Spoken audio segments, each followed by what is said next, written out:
Banting tulang sejak usia 13 tahun dari pagi ke malam, reaksi Raffi Ahmad dituding terlibat pencucian uang miliaran.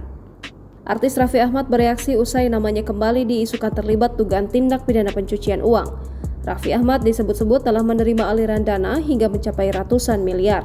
Suami Nagita Slavina ini membantah keras atas tudingan dugaan menerima aliran dana diduga dari para koruptor. Aku kaget dibilang ada pencucian uang. Di sini saya tegaskan sama sekali nggak ada, kata Raffi Ahmad ketika ditemui di kantor Rans kawasan BSD Tangerang Selatan, Kamis 1 Februari 2024 malam.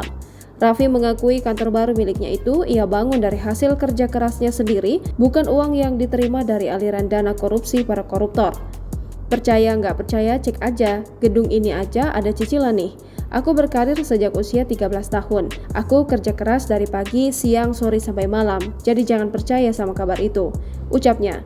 Ayah dua anak ini sendiri mengaku sebenarnya enggan menanggapi tuduhan miring tersebut. Namun ia menganggap tudingan dirinya menerima uang korupsi adalah fitnah besar.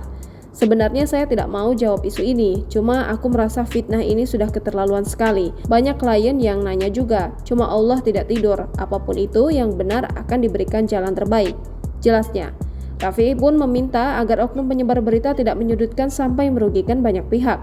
Raffi merasa tuduhan dirinya terlibat dalam kasus TPPU hanyalah fitnah di tengah tahun politik dan menjelang pemilihan presiden tahun 2024.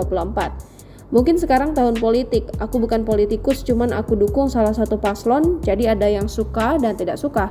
Intinya, aku jelaskan itu tidak benar, ujar Raffi Ahmad. Sebelumnya, tudingan tersebut dilayangkan pertama oleh Ketua National Corruption Watch, Hanifah Sutrisna. Ia menilai bahwa Raffi Ahmad disebut telah menerima dana hingga bernilai fantastis. Kami sudah menerima beberapa dugaan tindakan pencucian uang yang dilakukan oleh saudara Raffi Ahmad. Nilainya fantastis, ujar Hanifah Sutrisna, mengutip dari unggahan TikTok @nationalcorruption pada Kamis 1 Februari 2024.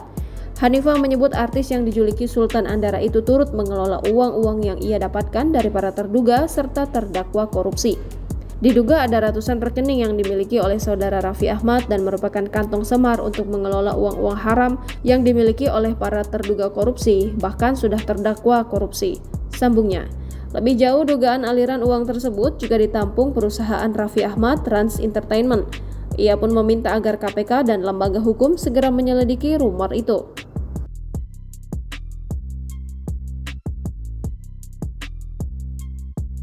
Download Tribun X sekarang, menghadirkan lokal menjadi Indonesia.